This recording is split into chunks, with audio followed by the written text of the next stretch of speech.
Llegó el segmento muy esperado por nosotros los caballeros, para aquellos que somos papá y todavía los que no somos, educando a papá. Y para ello me acompaña la doctora María Lourdes, ya doctora de casa, y también Yamu en esta mesa redonda de debates que el día de hoy vamos a estar abordando un tema súper importante, el cual es, doctora.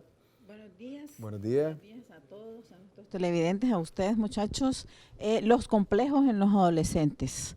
A veces creemos que este tema es algo tonto, es algo sin importancia, pero no.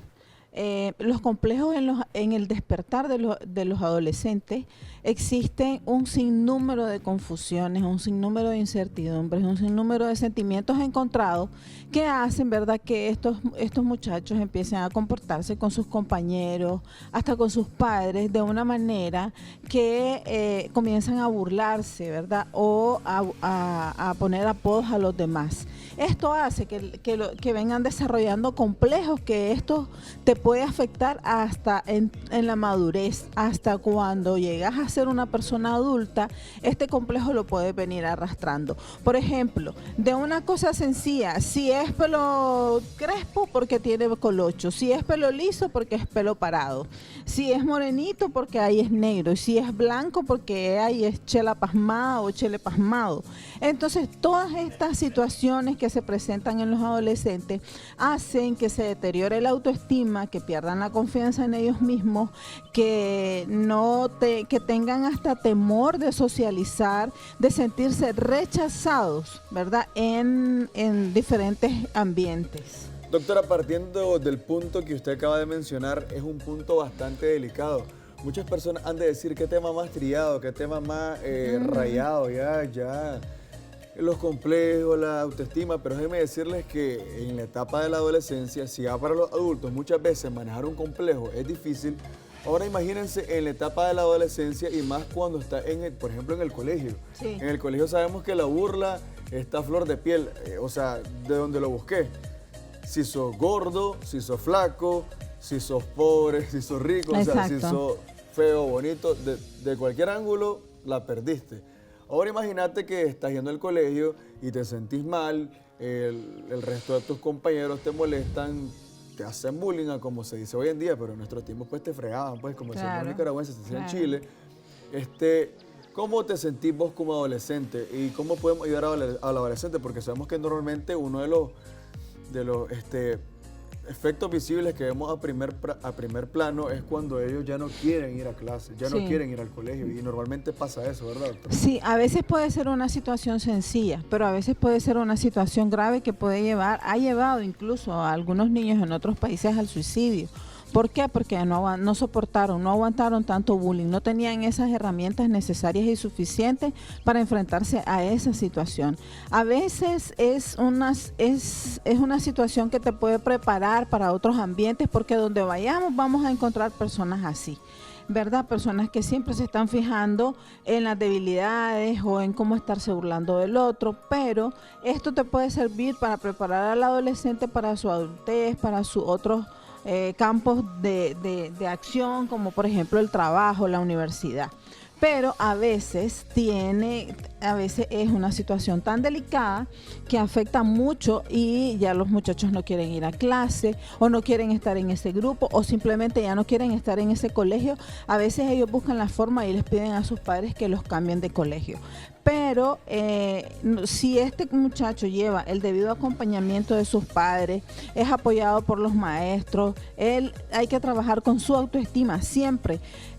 Dice la gente, ¿por qué solo viven hablando de autoestima, de autoestima, de autoestima? Porque la autoestima es la base. Es la base de tu amor propio, es la base de tu resiliencia y es la base de cómo vas a enfrentar el día de mañana las adversidades o los diferentes problemas que nosotros tengamos. Tienes razón, porque la autoestima afecta en todo. O sea, en todo. Tu forma de percibir el mundo, tu forma de aceptar las cosas, tu forma de llevar relaciones. Bueno, vamos a ver qué opina Yamu sobre esto, ya que él tiene el privilegio de ser padre y queremos saber si ha visto alguno de estos tipos de casos. Bueno, gracias a Dios, en mi experiencia de ser papá, no he tenido ese tipo de situación con mi hijo, porque mi deber como papá a mi hijo es fomentarle como la seguridad, que él sea seguro de sí mismo, su humildad, que reconozca que él no es perfecto. Exacto, también. Y en ese aspecto mi hijo, puedo decir que tiene una mentalidad fuerte. Firme. Sí, mentalidad firme. Yo tuve una experiencia con él a muy temprana edad, y es que él es una persona, mire, mi hijo es una persona muy ser humana. Si él puede ayudarte, te ayuda.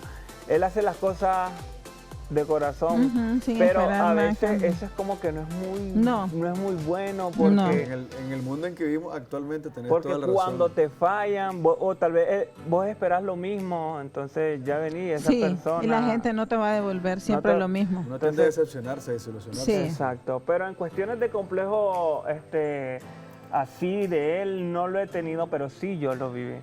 Sí, yo lo viví. Sí, yo también viví esa etapa y yo creo que como adolescente, como chaval.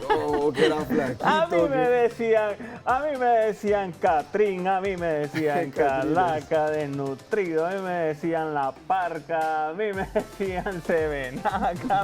Fido, exactamente. Entonces, y es cierto. Y eso que los apodos antes eran como que más románticos, porque ahora los chavalos de ahora son... No, son terribles. Pero ¿cómo enfrentaste eso? ¿Qué hiciste? Ay, fue una etapa muy dura. Sí, igual, yo pasé por igual. Pero ¿cómo usted...? Yo pasé hasta por momentos que hasta lloré, o sea, no quería ir a clase. Yo lo viví en todo su esplendor, esa etapa de la adolescencia. Pero es que a raíz de qué edad, mi pregunta es la siguiente, a raíz de qué edad nos empiezan a inculcar, nos empieza a perjudicar ese tipo de complejo a nosotros. Hay una edad en específica en que nosotros ya lo que nos dicen nos perjudica, lo tomamos en serio. Yo pienso que a partir de los 9 años puede ser. Entre los 8 y los 10. Ya comienza a ser más consciente de su las realidad. Conversaciones, de la realidad. Antes de esa edad es como que ellos andan pensando. Yo te lo digo porque en mi casa hay 3 niñas y las 3 niñas pues ellas ya están entrando a esa edad de los 9 y los 10 años. Normalmente ellas no percibían los problemas en la casa. No percibían las discusiones, pero entonces ellos ya comienzan a entender cuando hay problemas, cuando comienzan a captar todo lo que hay en el... Pero yo creo que la pregunta, fíjate que a nosotros, por ejemplo, que nos pasó eso y que seguramente a muchas personas en su adolescencia les pasó, yo creo que lamentablemente nos faltó como que esa ayuda de nuestros padres, como esa... no sé si a usted pasó, pero por lo menos yo no le contaba a mi familia, pues que tal vez me sentía mal a veces, ir a clases, pero... No sé si vos tenías la confianza de decirle a su papá, a tu mamá, no, así como tampoco, nosotros. tampoco. Pero igual yo creo que no hubieran dicho, chavalo. Esa es otra cosa, Sí. ese es buen punto el que acaba de tocar Daryl. ¿Cómo nosotros podemos romper el hielo y comunicar con nuestros padres, hacerles saber que lo que nos están... Nosotros como padres... acercarnos a nuestros notarlo. hijos y preguntarles, porque es muy importante, ese acompañamiento es muy necesario a veces de los padres.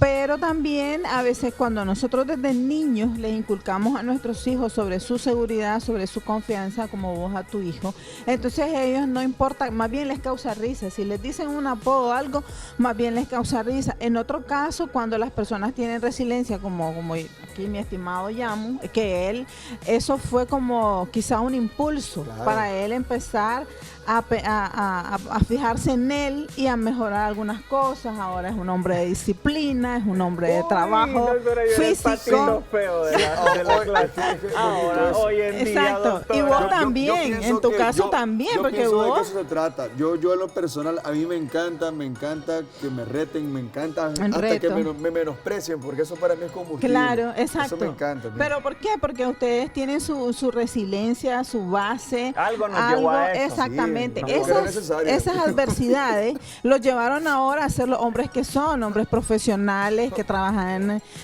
su cuerpo, van al gimnasio, son disciplinados, saludables. O sea, eso llevó a que ustedes o el día de hoy tengan... Es correcto. Porque aquí doctora, estos muchachos son muy disciplinados. ¿Cómo podemos nosotros motivar, aconsejar? Mejor dicho, yo creo que la pregunta del millón es esta. La pregunta del millón es cómo nosotros podemos lograr hacer que el adolescente tome nuestro consejo, porque cabe destacar que muchas veces nos pueden decir, no te preocupes, hijo, todo va a estar bien. Animate, no le hagas caso a esos chavalos. Vos vas a estar bien, pero uno como adolescente, ¿qué va a saber mi papá si él no sabe cómo me siento? Exacto. Entonces la pregunta es esa, ¿cómo nosotros podemos hacer que el adolescente comience a tomar en serio nuestras palabras? Comienza a tomar como base esa seguridad que, como dijo Yamo, que él le ha inculcado a su hijo en ese aspecto. Primero tenemos que acercarnos a nuestros hijos, platicar con ellos, no presionarlos, porque a veces los padres los presionamos y eso no está bien. Ellos hay que darles su tiempo con paciencia, que ellos vayan dando el momento para que nosotros podamos intervenir. Luego de eso, si nosotros vemos como padres que no funciona, entonces hay que buscar ayuda profesional, porque a veces no podemos solos, a veces necesitamos la ayuda de un profesional que nos guíe, que nos oriente, que nos diga más o menos, porque no hay un manual, ¿verdad? Y recordemos también que en algún momento estos niños, por tener tan baja autoestima, por estar tan dañados por todo ese bullying, que también no es solamente bullying, para mí es una violencia. Eso es violencia, es muy dañino, hasta pueden caer en cosas como inadecuadas, indebidas, como el alcohol, las drogas, las malas amistades, etc. Doctora, mi pregunta también, y no es saliéndome del tema, pero yo percibo, no sé, que las generaciones de ahora son como mucho más sensibles. Sí, son más vulnerables. O sea, yo entiendo que el suicidio es más una realidad. También. Y más violenta. O sea, son más explosivas y al mismo tiempo son más sensibles. No sé si, no comprendo a qué se deberá este fenómeno, pero yo creo que de aquí a unos 25, 20 años atrás, nosotros como niños, adolescentes, nos afectaban las cosas, pero no de cierta manera de que voy a venir y voy a coger un fusil y entrar a matar a mis compañeros. Correcto.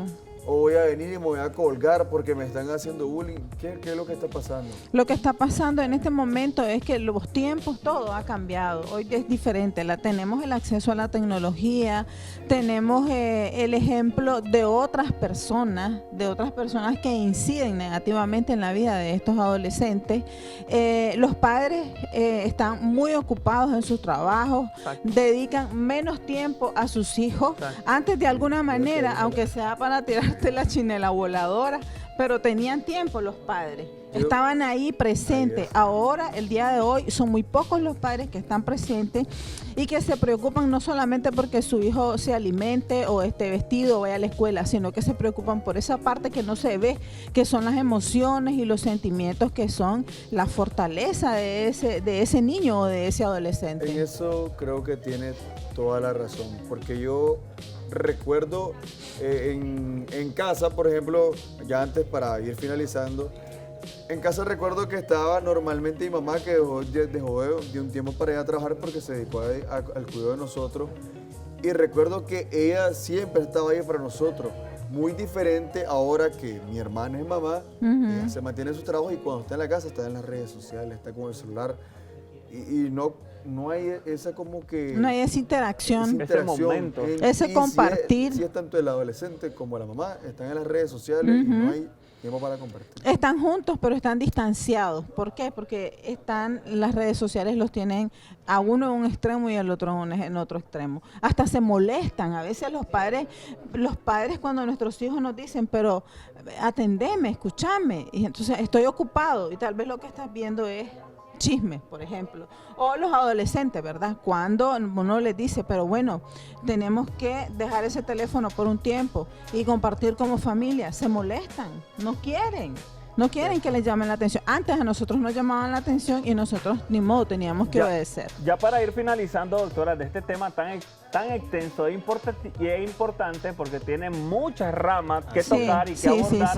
¿Cómo nosotros, como padres, debemos prevenir o preparar a nuestros hijos ante un complejo? Primero, como decía yo anteriormente, desde pequeños, hablarles sobre autoestima, ¿verdad? Y prepararlos para ese mundo, ponerles ejemplos claros de lo que es afuera, la realidad, la escuela, la universidad, el trabajo, los diferentes medios donde ellos se mueven.